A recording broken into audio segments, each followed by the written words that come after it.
Hola, buenas noches, Luis. Buenas noches, profesor. ¿Cómo está? Muy bien, usted. Bien, gracias a Dios. ¿Me escucha bien?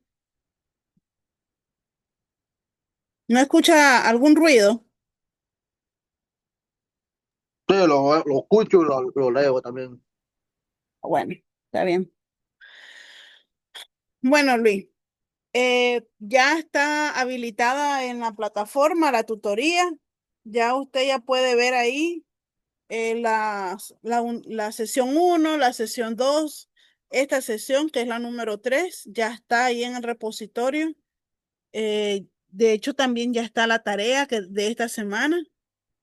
Lo que vamos a hacer es que vamos a seguir trabajando de la misma manera, es decir, que la tarea usted me la envía por WhatsApp, ¿oyó? O sea, no la va a subir al repositorio, sino que me la va a enviar a mí, a mi WhatsApp. Sí, aquí estuve viendo la plataforma también y estuve viendo la tarea. Sí. Pues para que después no me diga, profe, no está la tarea. O sea, la tarea está en el repositorio, ahí va a estar el documento. Usted la descarga y me la envía contestada a mi WhatsApp. Así vamos a trabajar. Ok, está bien, perfecto. Así sale mejor también. Ok. Bueno, entonces el día de hoy vamos a estar estudiando la unidad número 3. La unidad número 3 se llama la nacionalidad, el domicilio y la condición jurídica de los extranjeros. Eso vamos a estar viendo el día de hoy. Cuando hablamos de nacionalidad, nos tenemos que regresar a esos conceptos básicos de derecho cuando estuvimos estudiando eh, Civil uno, en donde se hablaba de nacionalidad, se hablaba de domicilio, se hablaba de capacidad, todos esos conceptos generales del derecho civil. Pero lo vamos a ver desde el punto de vista, pues, del derecho internacional privado, que es lo que estamos estudiando, ¿verdad? Entonces, como concepto de nacionalidad tenemos y lo podemos definir como un vínculo. La nacionalidad en sí es un vínculo que tiene una característica de ser un vínculo jurídico y también político, porque une a una persona con un estado determinado. O sea, es ese vínculo que hace que una persona tenga una conexión con un estado, con un país determinado. Y ese vínculo va a generar derechos, va a generar obligaciones, tanto para el Estado como para la persona, o sea, obligaciones recíprocas. En palabras de la doctrina, podemos decir de que nacionalidad es la calidad que permite a un individuo ser reconocido como miembro de la comunidad política organizada bajo la forma de un Estado. O sea que la nacionalidad es una calidad que le permite a un ser humano formar parte de un Estado, o sea, formar parte de una nación, formar parte de un país. Eso es nacionalidad. Desde el punto de vista jurídico, la nacionalidad no es solamente un dato que está contenido en nuestra cédula de identidad. Si bien es cierto, el hecho, ¿verdad?, de que nosotros seamos nacionales de un país nos da precisamente ese derecho a aportar una identificación, que es lo que nosotros llamamos cédula de identidad, en donde aparece, donde dice cédula de identidad ciudadana, o sea, dando fe y crédito de que nosotros pertenecemos o formamos parte de una nación. Eso es nacionalidad, pero también constituye el presupuesto básico para el ejercicio de derechos políticos y también derechos civiles en el ámbito interno y para la protección diplomática en el ámbito internacional. ¿Qué significa esto?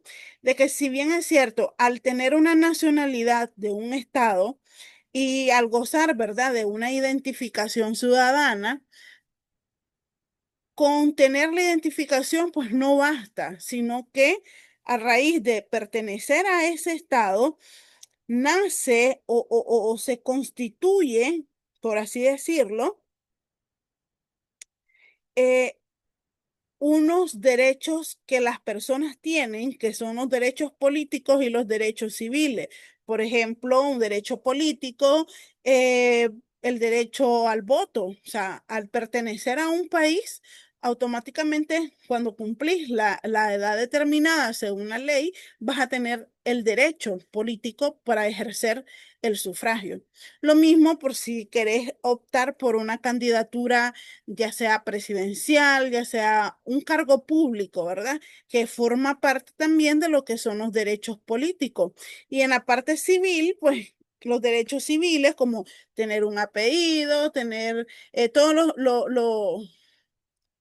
por ejemplo, el derecho a comparecer ante los tribunales, el derecho de poder realizar algún negocio jurídico dentro del país, comprar una casa, vender un terreno, donar un vehículo. Todo eso forma parte de lo que son los derechos civiles también.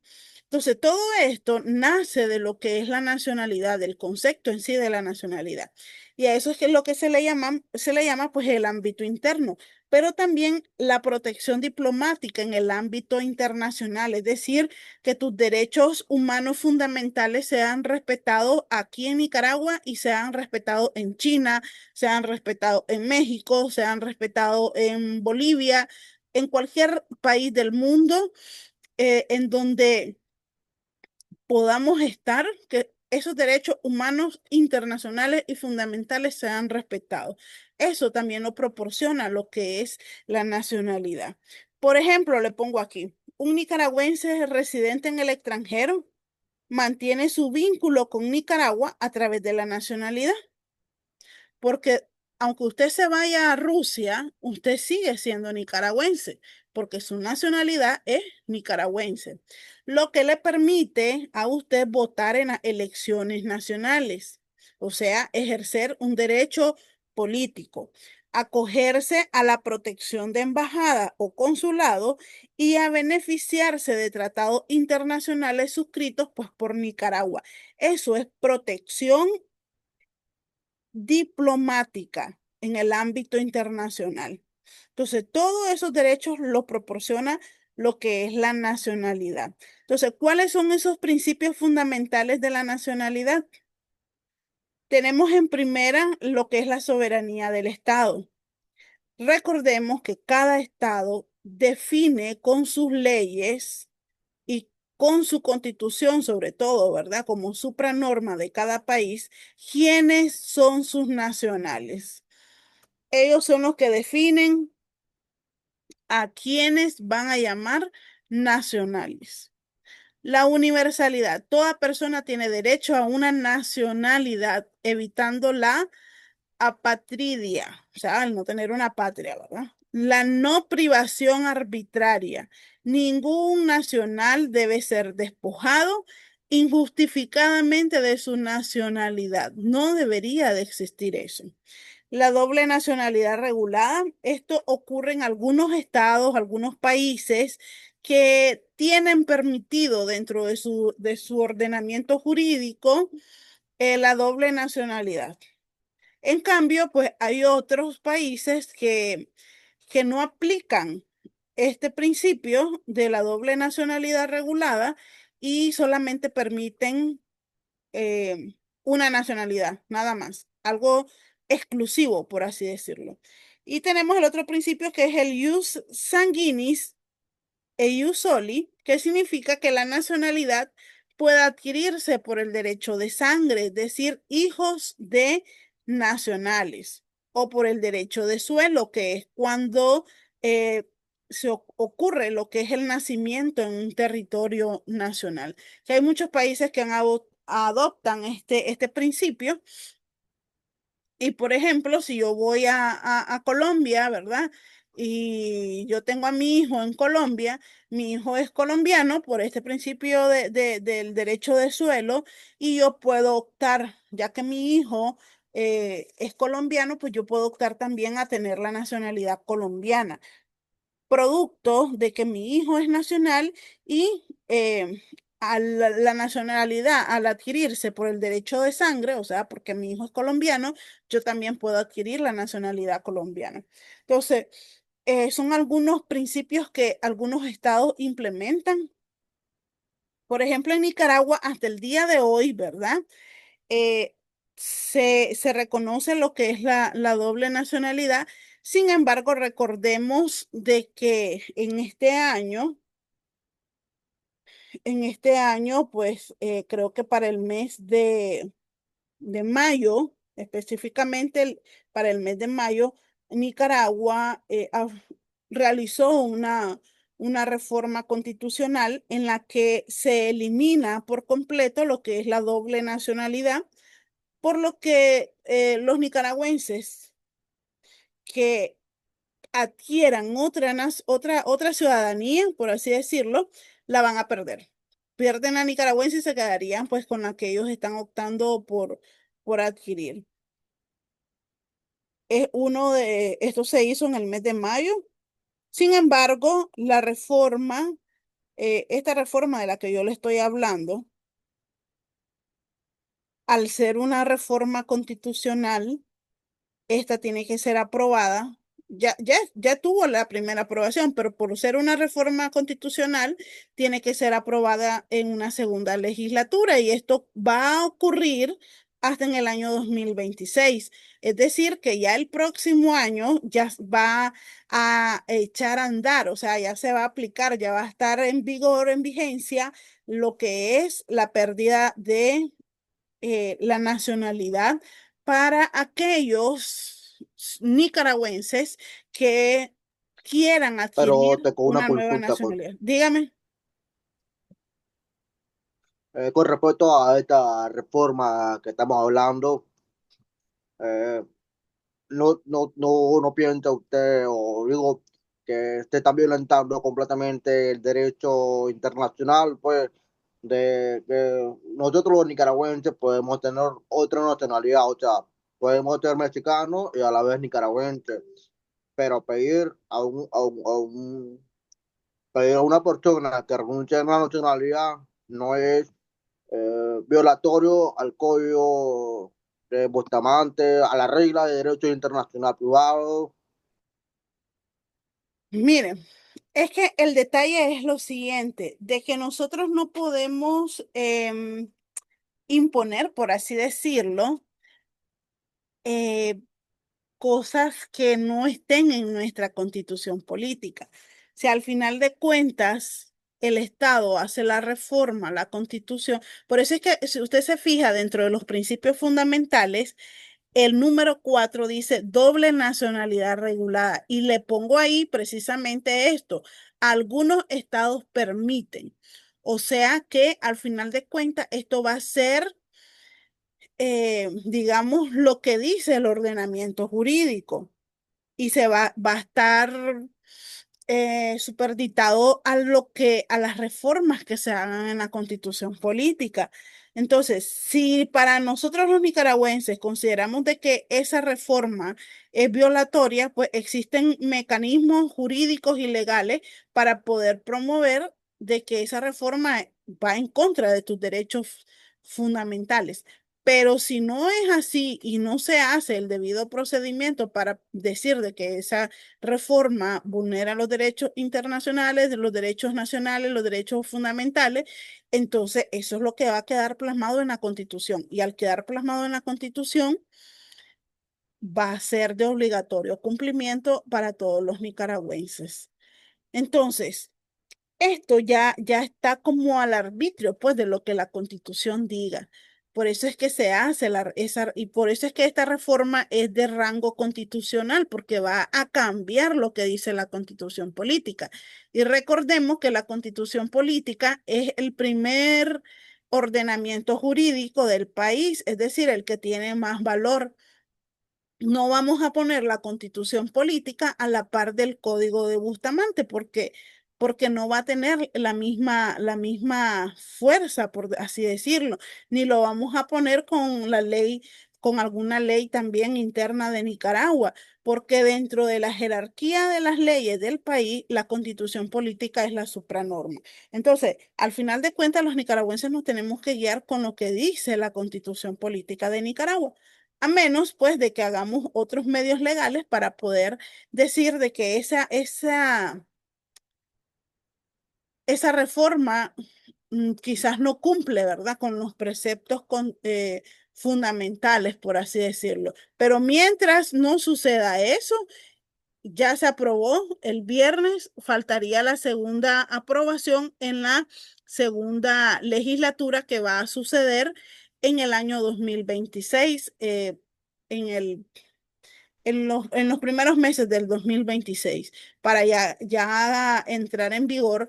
Lo único que esto afectaría a las nuevas personas que van a solicitar una, una segunda nacionalidad, porque recordemos que la ley, pues, no tiene efectos retroactivos, es decir, que aquellas personas que anterior al próximo año han tenido dos nacionalidades, ellas van a mantener sus dos nacionalidades. Esto solamente va a aplicar para a partir del próximo año aquellos que vayan a hacer ese trámite en otros países.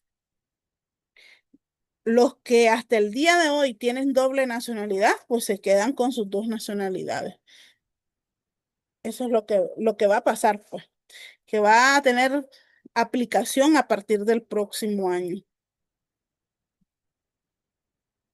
Bien, la importancia del estudio de la nacionalidad. ¿Por qué es importante? En primer lugar, porque nos define el lugar en donde nosotros pertenecemos, o sea, el estado al que nosotros pertenecemos. Y a la misma vez, al pertenecer a un estado, pues nos va a permitir ejercer derechos fundamentales, como por ejemplo el derecho al voto, el derecho a poder al poder postularse a un cargo público. En temas de relaciones internacionales, pues delimita a quién protege un Estado fuera de las fronteras, incide en lo que es el derecho civil y familiar, ya que la nacionalidad pues también influye en lo que es la aplicación de leyes en temas como el matrimonio, el temas como las herencias, el tema de la capacidad jurídica, evita el tema de la apatridia y la discriminación, asegura un derecho humano a que toda persona debe de tener una nacionalidad reconocida. Esa es básicamente la importancia que tiene el derecho a tener una nacionalidad. En cuanto a la adquisición y a la pérdida de la nacionalidad en Nicaragua, igual lo encontramos en nuestra constitución política, dentro de lo que es el artículo 20 al artículo 24, que nos dice de que en Nicaragua las maneras de cómo podemos adquirir la nacionalidad es por el nacimiento. Las personas que nacen dentro de nuestro territorio nicaragüense se consideran nacionales, así como también los hijos de padre o madre nicaragüense, aunque nazcan en el extranjero. También existe lo que es la adquisición por la naturalización. Y esto sucede cuando una persona extranjera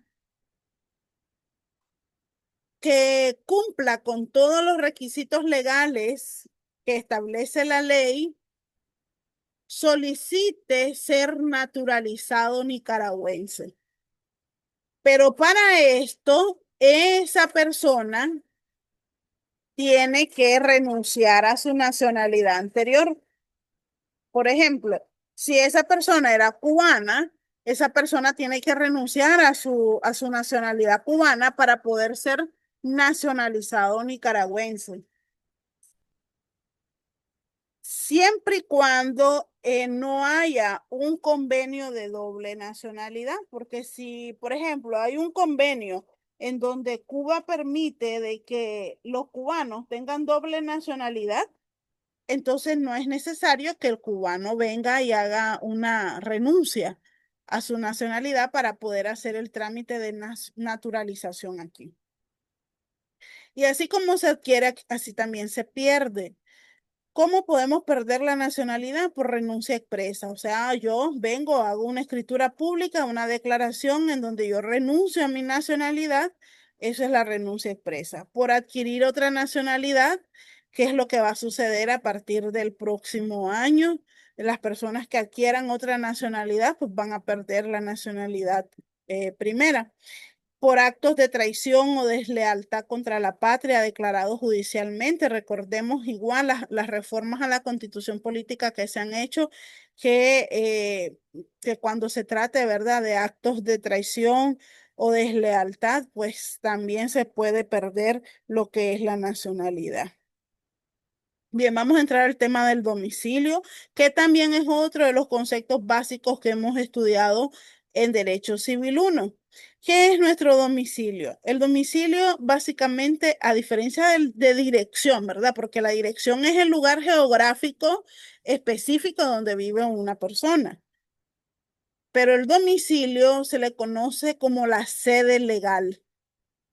Es el lugar donde la ley presume que una persona se encuentra y que puede ejercer sus derechos y cumplir las obligaciones.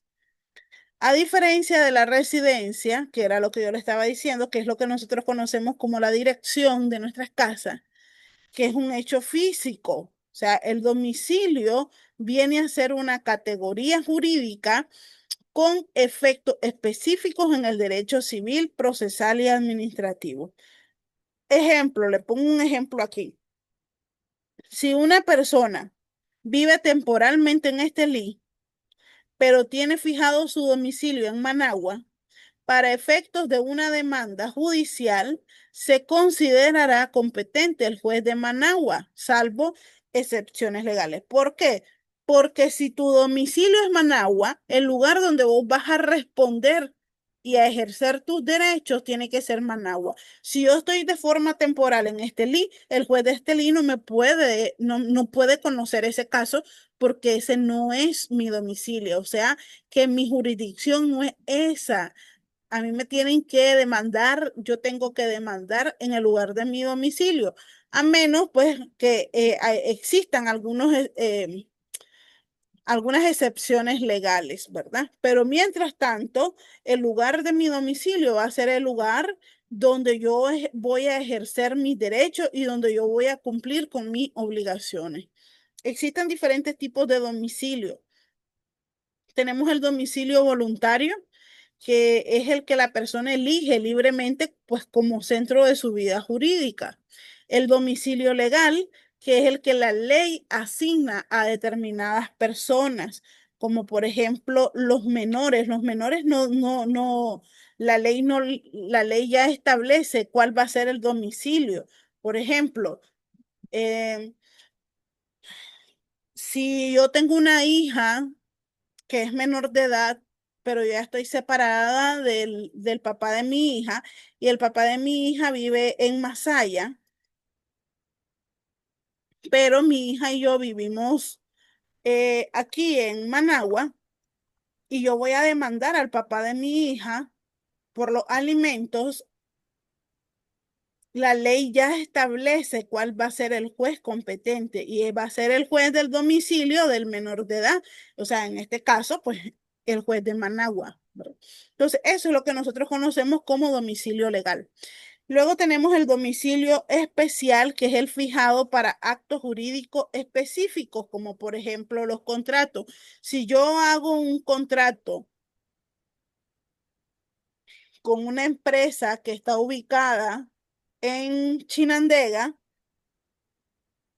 y a la hora de redactar el contrato, cuando decimos de que en caso de que hagamos uso de algún medio alterno para solucionar un conflicto, el competente va a ser el del domicilio de la empresa, o sea, allá en Chinandega. Entonces yo en el contrato yo me estoy sometiendo a esa jurisdicción. O sea, estoy definiendo cuál va a ser mi domicilio especial en ese momento.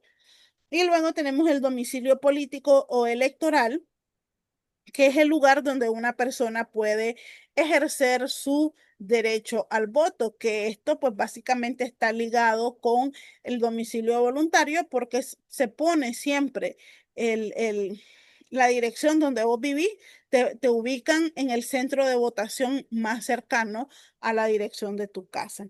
¿Cuál es la importancia jurídica del domicilio?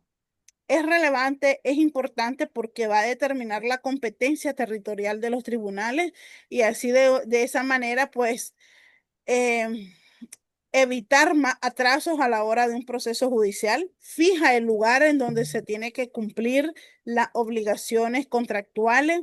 Sirve como una referencia para las notificaciones de actos jurídicos y también pues define el ámbito de participación ciudadana como el voto porque según nuestro domicilio voluntario pues así vamos a tener un domicilio político o electoral.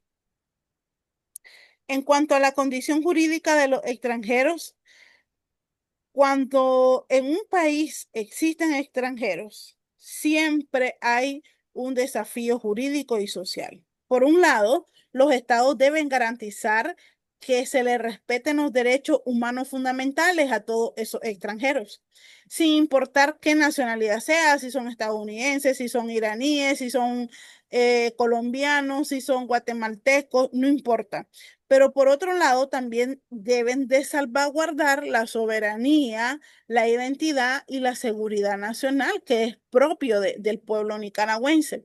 Por ello, el estudio de la condición jurídica de los extranjeros permite comprender cuál es el alcance de los derechos, pero también de los deberes que estos extranjeros poseen aquí en Nicaragua. Así también las restricciones que cada uno de ellos deben de tener dentro de lo que es el territorio nicaragüense. Si bien es cierto, nuestra constitución política, por ejemplo, en el artículo 27, reconoce derechos humanos internacionales, como es, por ejemplo, la igualdad, como es, por ejemplo, la dignidad de las personas eh, de cualquier índole. Y también establece de que los extranjeros van a gozar de esos mismos derechos y de esas mismas garantías que lo tiene cualquier nicaragüense. Pero si usted se fija y hace una lectura a ese artículo, dice, salvo aquellos que por su naturaleza están reservados exclusivamente para los nicaragüenses. De esa manera, Nicaragua está salvaguardando su soberanía, está salvaguardando su identidad y a la misma vez la seguridad nacional de cada nicaragüense.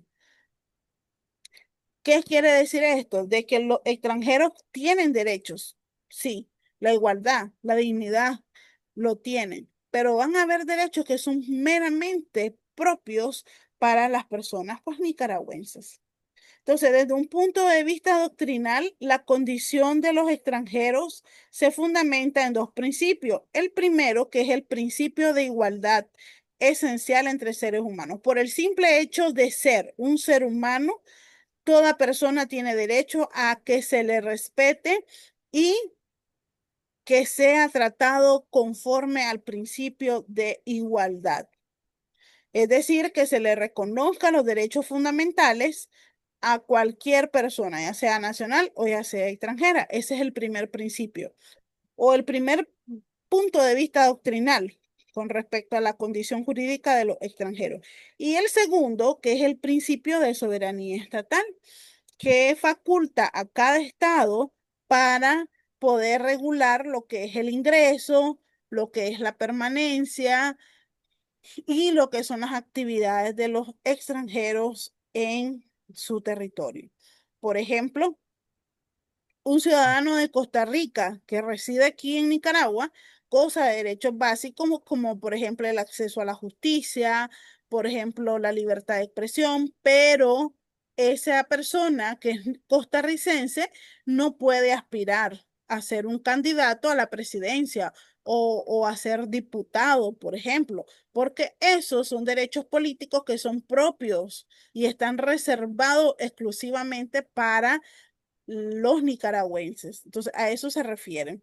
En cuanto a los derechos de los extranjeros en Nicaragua, hay una gran lista de cuáles son esos derechos que tienen. Por ejemplo, el derecho a la vida, el derecho a la libertad, el derecho a la integridad física, a la propiedad privada, la seguridad jurídica.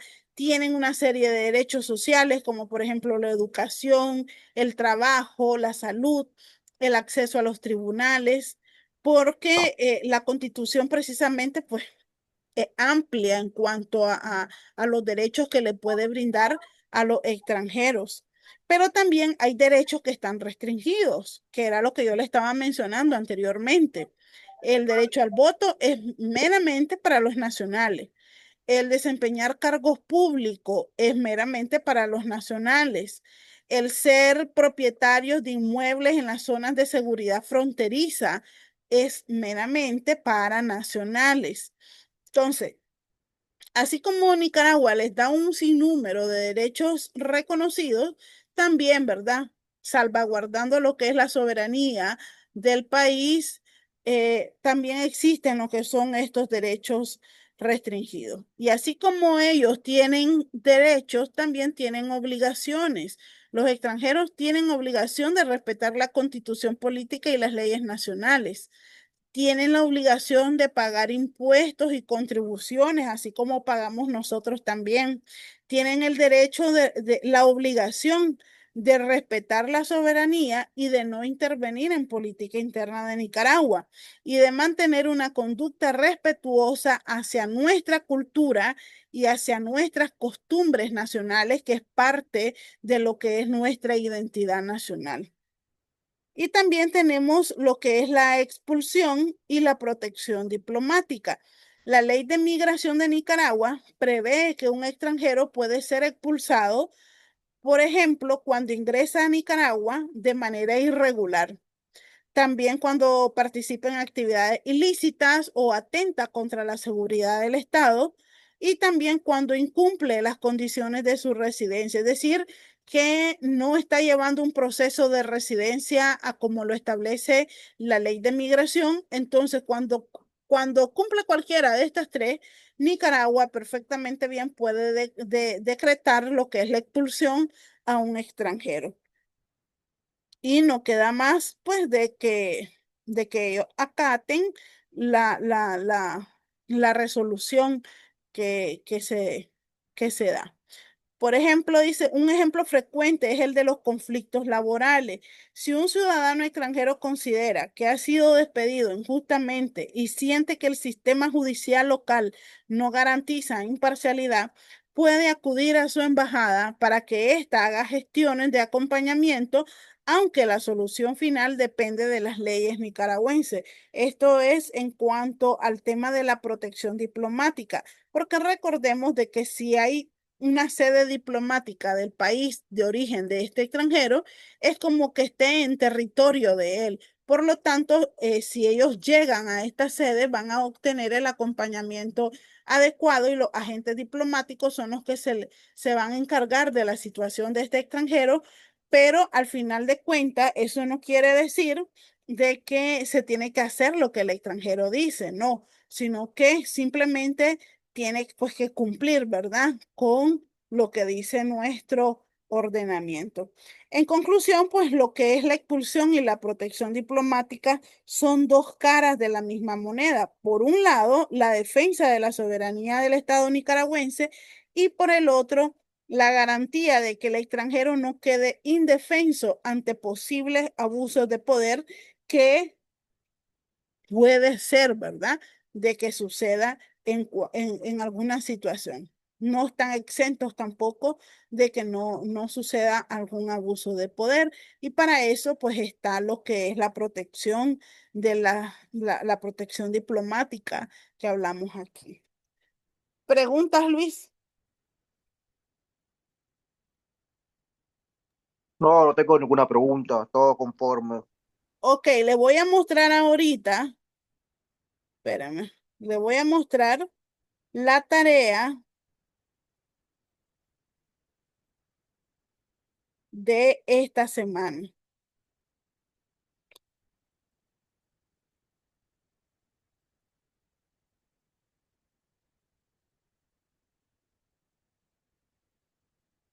Ok, mire lo que va a hacer, dice.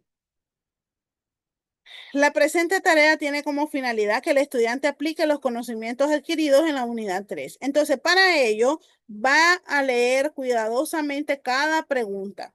Debe de consultar la Constitución Política y la Ley General de Migración y Extranjería y obviamente la lectura, ¿verdad? Que está ahí. Y va a contestar cada una de estas preguntas. Son 10 preguntas. Las 10 preguntas las puede contestar conforme el documento que yo les, pues de la sesión 3, pero también me gustaría que leyeran la ley de migración y extranjería y la constitución política para que pueda argumentar bien su respuesta.